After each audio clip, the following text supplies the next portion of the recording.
इस वीडियो में हम कक्षा 9 का प्रश्नावली 7.5 का प्रश्न नंबर 3 और 4 को हल करेंगे। तो चलिए स्टार्ट करते हैं इस वीडियो को।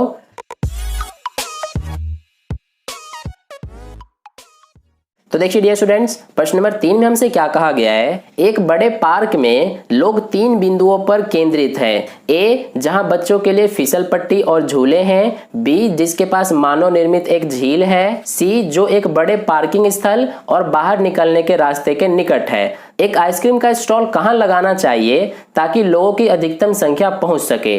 तो देखिए हमें प्रश्न में कहा गया है कि जो इसमें ए बिंदु है, मान लीजिए हमारा ए बिंदु यहां पर है, ठीक है। ये वो बिंदु है जहां पर बच्चों के लिए फिसल पट्टी और झूले लगे हुए हैं, ठीक है, और यहाँ पर कुछ लोग भी हैं। दूसरा बिंदु जो बी है, मान लीजिए वो हमारा यहाँ पर है बी बिंदु, ठीक है। और ये जो बिंदु है यहाँ पर एक मानव निर्मित यानी कि इंसानों द्वारा बनाया गया एक झील है, ठीक है। और मान लीजिए कि तीसरा बिंदु जो सी बिंदु है वो हमारा मान लीजिए यहाँ पर है, और यहाँ पर एक पार्किंग के लिए जगह है, और ये वो बिंदु है जहां से बाहर निकलने का जो रास्ता है वो हमारा इसके पास में है, ठीक है। तो हमें ये कहा गया है कि एक आइसक्रीम का स्टॉल लगाना है। तो वो आइसक्रीम का स्टॉल कहां लगाना चाहिए ताकि लोगों की अधिकतम संख्या पहुंच सके। यानी कहने का मतलब ये है कि यहाँ पर और यहाँ पर तीनों बिंदुओं पर लोग हैं। तो इन तीनों बिंदुओं से कितनी दूरी पर यानी कि कहां पर हम एक आइसक्रीम का स्टॉल लगाएं ताकि तीनों बिंदुओं से यानी तीनों जगहों से लोग आ सकें, यानी कि लोगों की अधिकतम संख्या आ सके। तो कहने का मतलब ये है कि अगर हम इन तीनों बिंदुओं से समान दूरी पर एक आइसक्रीम का स्टॉल लगाएं तो तीनों बिंदुओं से ही लोगों की अधिकतम संख्या पहुंच जाएगी। यानी कि कहने का मतलब ये है मेरा कि जो ये तीनों बिंदु हैं, इन तीनों बिंदुओं से समदूरस्थ यानी कि समान दूरी पर हमें एक बिंदु लेने के लिए कहा गया है। और हमें संकेत में भी कहा गया है कि स्टॉल को ए, बी और सी से समदूरस्थ होना चाहिए। तो देखिए ऐसा प्रश्न हमने प्रश्न नंबर 1 में भी किया था, ठीक है। तो देखिए हम क्या करेंगे इसके लिए कि सबसे पहले हम ए, बी इस बिंदु को दोनों को हम मिला लेते हैं यहाँ पर इस तरह से। इसी तरह से हम ए और सी बिंदु को मिला लेते हैं। ये हम क्यों मिला रहे हैं? ताकि हमारा एक त्रिभुज बन जाए। इसी तरह से बी और सी बिंदु को भी मिला देंगे तो ये हमारा इस तरह से एक ए बी सी नाम का त्रिभुज बन गया। अब हमें इन तीनों बिंदुओं से समदूरस्थ एक बिंदु लेना है। तो उसके लिए हम क्या करते हैं, जैसा कि हमने प्रश्न नंबर 1 में भी किया था कि जो ये त्रिभुज है इसका किन्हीं भी दो भुजाओं को हम सबसे पहले लंब समद्विभाजक खींचेंगे, ठीक है। यानी कि मान लीजिए हम यहाँ पर AC और BC का लंब समद्विभाजक खींचेंगे, ठीक है। तो देखिए सबसे पहले अगर हमें BC का लंब समद्विभाजक खींचना है तो उसके लिए क्या करेंगे, प्रकार और पेंसिल की सहायता से इस BC के आधे से ज्यादा प्रकार को खोलेंगे और एक यहां पर इस तरह से चाप लगाएंगे, एक नीचे इस तरह से। इसके बाद अब B बिंदु पे प्रकार की नोक रखेंगे और एक यहां पर इस तरह से और एक नीचे। देखिए चाप को मैं और आगे बढ़ा लेता हूं क्योंकि ये अभी काट नहीं रहे हैं एक दूसरे को। तो ये हमारा हो गया। अब यहाँ पर हम क्या करेंगे, जो ये एक दूसरे को काट रहे हैं जिस बिंदु से, उस बिंदु से हम एक रेखा खींच देंगे। ये हमारा कुछ इस तरह से। तो ये हमारा जो है BC का लंब समद्विभाजक हो गया। अब ऐसे ही AC का लंब समद्विभाजक खींच लेंगे। तो इसके लिए क्या करेंगे कि AC के आधे से ज्यादा प्रकार को खोलेंगे और इस तरह से हम क्या करेंगे कि एक यहां पर इस तरह से चाप लगा लेंगे, एक नीचे चाप लगा लेंगे। फिर इसके बाद A बिंदु पे प्रकार की नोक रख के यहां पर एक चाप लगाएंगे और एक नीचे इस तरह से, ठीक है। अब देखिए यहां पर भी हमारा जो है एक ये बिंदु और एक ये बिंदु है जहां पर दोनों चाप एक दूसरे को काट रहे हैं। तो इन दोनों बिंदुओं से हम इस तरह से एक रेखा खींच देंगे। तो ये हमारा हो गया AC का लंब समद्विभाजक। अब देखिए जो ये हमारे दोनों लंब समद्विभाजक हमने खींचा है, ये जिस बिंदु पर एक दूसरे को काट रहे हैं, यहां पर काट रहे हैं, तो इसका नाम दे देंगे हम O बिंदु। अब यही हमारा O बिंदु है जहां पर अगर आइसक्रीम का स्टॉल लगाया जाए तो इन तीनों A, B और C बिंदुओं से लोगों की अधिकतम संख्या पहुंचेगी, ठीक है। तो यही हमारा आंसर हो जाएगा। अब हमें इसको लिखना कैसे है, तो देखिए यहां पर हम लिख देंगे कि बिंदु O पर आइसक्रीम का स्टॉल लगाना चाहिए, ठीक है। तो ये हो गया हमारा प्रश्न नंबर 3 का हल कंप्लीट। अब चलिए प्रश्न नंबर 4 को हल करते हैं। तो देखिए प्रश्न नंबर 4 को अगर हम हल करें तो हमें प्रश्न नंबर 4 में क्या कहा गया है, इसमें हमें दो आकृतियां दी गई हैं। हमें प्रश्न में कहा गया है कि षटभुजीय और तारे के आकार की रंगोलियों 1 और 2 को 1 सेंटीमीटर भुजा वाले समबाहु त्रिभुजों से भरकर पूरा कीजिए। प्रत्येक स्थिति में त्रिभुजों की संख्या गिनिए, किसमें अधिक त्रिभुज है।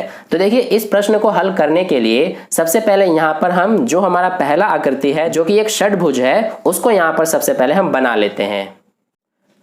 तो इस तरह से हमने ये एक षटभुज की आकृति बना ली है। अब देखिए सबसे पहले हमें प्रश्न में ये कहा गया है कि एक जो समबाहु त्रिभुज है जिसकी भुजा जो है एक वो 1 सेंटीमीटर की होनी चाहिए। तो 1 सेंटीमीटर भुजा वाला एक समबाहु त्रिभुज कितने इस वाले षटभुज में आ सकते हैं वो हमें सबसे पहले बताना है। तो देखिए वो हम कैसे बताएंगे, इसके लिए सबसे पहले हम क्या करेंगे कि जो हमारा ये षटभुज की आकृति है जिसमें आप देख सकते हैं सारी भुजाएं इसकी 5-5 सेंटीमीटर की है, यानी कि ये हमारा एक सम षटभुज की आकृति है, ठीक है, क्योंकि इसकी सारी भुजाएं बराबर है। अब देखिए हम इसमें सबसे पहले क्या करेंगे, इसमें हमें जो इसके विकर्ण हैं उनको सबसे पहले हम बनाएंगे। तो देखिए विकर्णों को बनाने के लिए यहाँ पर हम सबसे पहले इस तरह से ये कर लेंगे, इसके बाद दूसरा विकर्ण हमारा ये हो जाएगा और इसके तीसरा विकर्ण जो है वो हमारा ये हो जाएगा, ठीक है। तो यहाँ पर हमने तीनों विकर्णों को इस वाले आकृति के बना दिया है। तो यहाँ पर आप देख सकते हैं अगर हमने यहाँ पर विकर्णों को बनाया तो यहाँ पर 6 त्रिभुज बन रही हैं, 1 2 3 4 5 6। अब ये जो 6 त्रिभुज है ये सारी समबाहु त्रिभुज है, क्योंकि ये हमारी क्या है, सभी भुजाएं इसकी 5 सेंटीमीटर की, ये भी 5 की है, ये भी 5 सेंटीमीटर की और ये वाली भी 5 सेंटीमीटर की, ठीक है। इसी तरह से सारे ही त्रिभुज समबाहु त्रिभुज है। तो इसलिए अब हम क्या करेंगे कि सबसे पहले हमें इसमें यह बताना है कि 1 सेंटीमीटर भुजा वाले समबाहु त्रिभुज कितने इस वाले आकृति में आ सकते हैं। तो उसके लिए हमें सबसे पहले इसका क्षेत्रफल निकालना पड़ेगा, ठीक है। तो देखिए इसका क्षेत्रफल निकालने के लिए हम क्या करेंगे कि जैसा कि हमें पता है कि ये वाला जो आकृति है हमारा षटभुज का, ये 6 इस तरह के समबाहु त्रिभुजों से मिलकर बन रहा है। तो इसके लिए सबसे पहले हम एक इस समबाहु त्रिभुज का क्षेत्रफल निकालेंगे और उसका 6 से गुणा कर देंगे तो सभी 6 समबाहु त्रिभुज का क्षेत्रफल आ जाएगा, यानी कि हमारा इस सम षटभुज का क्षेत्रफल आ जाएगा। तो यहाँ पर अब हम यही करने वाले हैं। सबसे पहले यहाँ पर हम क्या करेंगे कि जो हमारा षटभुज है उसका क्षेत्रफल निकालेंगे। तो षटभुज का क्षेत्रफल निकालने के लिए जैसा कि मैंने आपको अभी बताया क्या करेंगे, जो हमारा एक ये समबाहु त्रिभुज का क्षेत्रफल है वो हम सबसे पहले निकालेंगे, यानी कि समबाहु त्रिभुज का क्षेत्रफल का सूत्र क्या होता है, ये होता है √3/4 और गुणा में भुजा का स्क्वायर, ठीक है। ये हमारा एक समबाहु त्रिभुज का क्षेत्रफल का सूत्र होता है। अब ये तो हमारा एक समबाहु त्रिभुज का क्षेत्रफल का है, लेकिन इसमें हमारे 6 समबाहु त्रिभुज हैं। तो इन 6 का क्षेत्रफल निकालने के लिए हम 6 से गुणा कर देंगे। तो ये हमारा देखिए इसको सॉल्व करेंगे, √3/4 ये हमारा यहाँ पर गुणा आ जाएगा। अब भुजा का स्क्वायर है तो इसकी एक भुजा कितने की है, 5 सेंटीमीटर की, तो ये 5 हो जाएगा। स्क्वायर है यानी 5 × 5 हो जाएगा और गुणा में ये 6।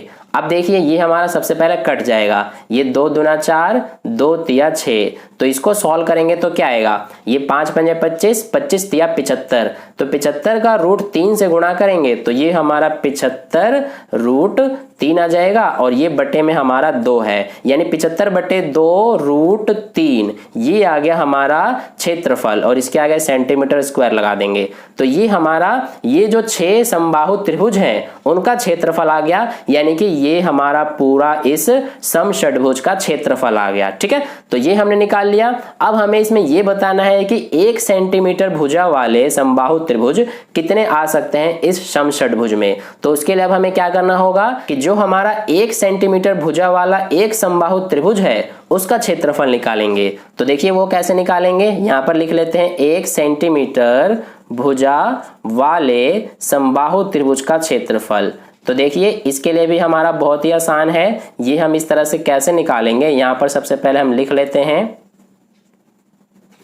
तो देखिए इसको भी हम वैसे ही निकालेंगे जैसा हमने ये निकाला था। ये भी हमारा 1 सेंटीमीटर भुजा वाला समबाहु त्रिभुज है। तो समबाहु त्रिभुज का क्षेत्रफल हमारा √3/4 और भुजा का स्क्वायर ये होता है। तो यही सूत्र हम लगा देंगे तो ये हमारा 1 सेंटीमीटर वाले समबाहु त्रिभुज के एक त्रिभुज का क्षेत्रफल आ जाएगा। तो देखिए ये हो गया √3/4 गुणा में भुजा कितनी है इसकी 1 सेंटीमीटर, तो ये 1 गुणा में 1 हो गया।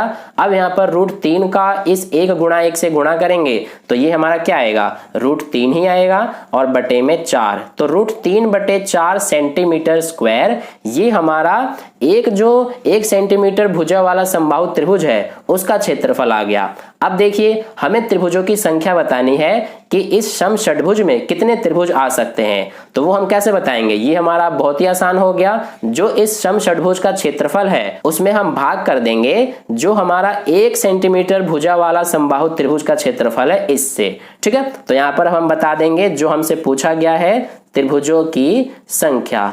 तो देखिए यहाँ पर हम त्रिभुजों की संख्या कैसे बताएंगे।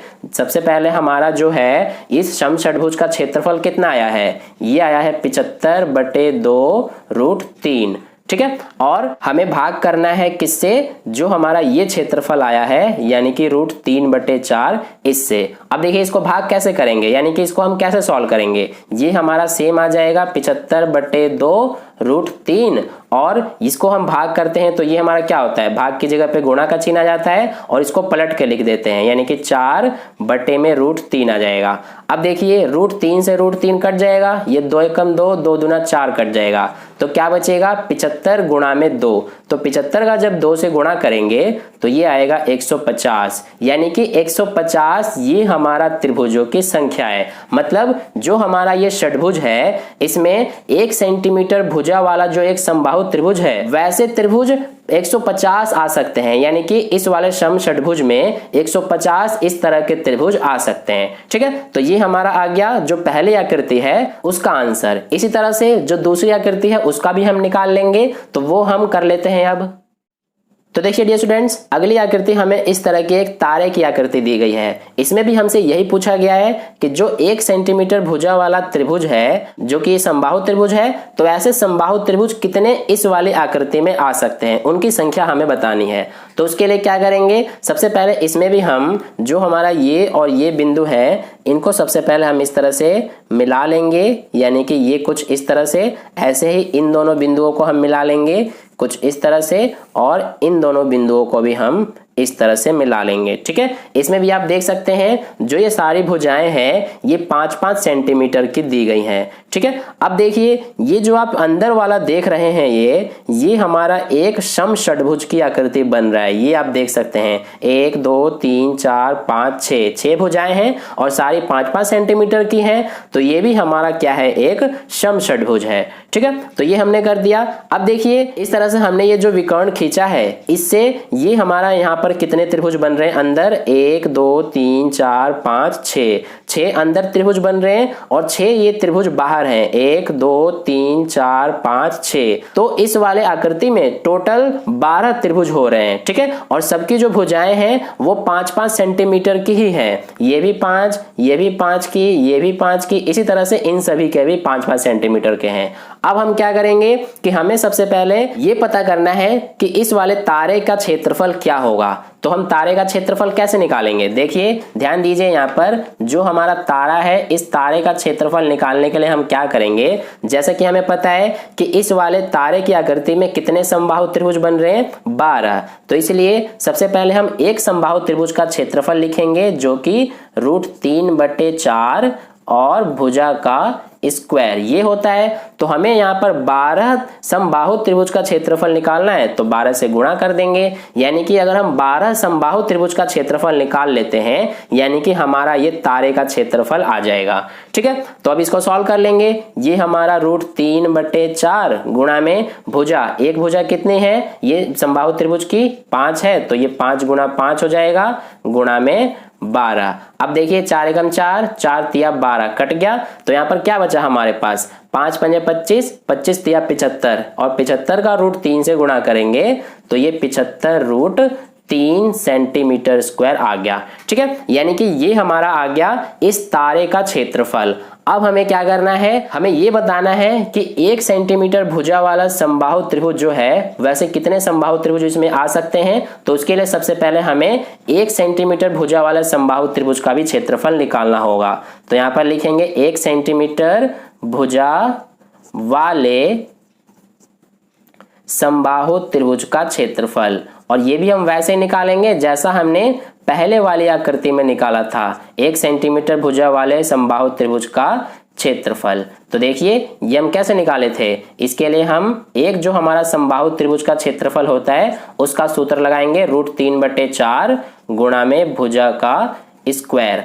अब देखिए इसको सॉल्व करेंगे, ये हमारा √3/4 हो गया गुणा में भुजा कितनी है इसकी, जो हमारा छोटा वाला समबाहु त्रिभुज है 1 सेंटीमीटर, तो ये 1 गुणा 1 हो गया, यानी कि इसको सॉल्व करेंगे तो ये हमारा √3/4 सेंटीमीटर स्क्वायर ही आ जाएगा। ठीक है, तो ये आ गया हमारा छोटे वाले समबाहु त्रिभुज जो है जिसकी भुजा 1 सेंटीमीटर है उसका क्षेत्रफल। अब हमें त्रिभुजों की संख्या बतानी है तो वो हम आसानी से बता सकते हैं। देखिए कैसे बताएंगे त्रिभुजों की संख्या, ये हम यहाँ पर लिख लेते हैं सबसे पहले त्रिभुजों की संख्या। अब देखिए इसके लिए क्या करेंगे, जो हमारे तारे का क्षेत्रफल आया है यानी कि ये हमारा आया है 75√3, तो इसमें हम भाग कर देंगे किससे, 1 सेंटीमीटर भुजा वाला जो एक समबाहु त्रिभुज का क्षेत्रफल है यानी कि √3/4 इससे। अब इसको सॉल्व कर देंगे, ये हमारा 75√3 ये भाग की जगह पे गुणा आ जाएगा और इसको पलट देंगे 4/√3 हो गया। अब ये √3 से √3 कट जाएगा तो क्या बचेगा 75 गुणा में 4, और जब 75 का 4 से गुणा करेंगे तो 300 आ जाएगा, यानी कि 300 त्रिभुज ये हमारे त्रिभुजों की संख्या है। मतलब इस वाले तारे में कुल ऐसे जो छोटे छोटे 1 सेंटीमीटर भुजा वाले समबाहु त्रिभुज है ऐसे 300 इस वाले तारे में त्रिभुजों की संख्या आएंगी। ठीक है, तो यहाँ पर हमने बता दिए हैं कि दोनों ही आकृतियों में कितने कितने त्रिभुज आएंगे। पहले वाले आकृति में 150 त्रिभुज और दूसरे वाली यानी इस तारे की आकृति में 300 त्रिभुज। ठीक है, तो हमसे यह भी पूछा गया था कि किसमें अधिक त्रिभुज है, तो यहाँ पर आप देख सकते हैं 300 अधिक है और ये इस तारे के लिए है, तो यहाँ पर हम लिख देंगे कि तारे में अधिक त्रिभुज है। ठीक है, तो इस तरह से हमारा जो है इसमें प्रश्न नंबर 3 और 4 का हल कंप्लीट हो गया। आई होप आपको वीडियो अच्छा लगा है। अगर वीडियो अच्छा लगा है तो लाइक कर देना, अपने दोस्तों का शेयर कर देना, और पहली बार वीडियो को देख रहे हैं तो चैनल को सब्सक्राइब करके बगल में जो बेल आइकन आता है उस पर ऑल वाले पे क्लिक कर लेना, ताकि नेक्स्ट वीडियो जैसी अपलोड की जाए उसका नोटिफिकेशन सबसे पहले आपको मिल जाए। तो फिर मिलता है नेक्स्ट वीडियो में, धन्यवाद।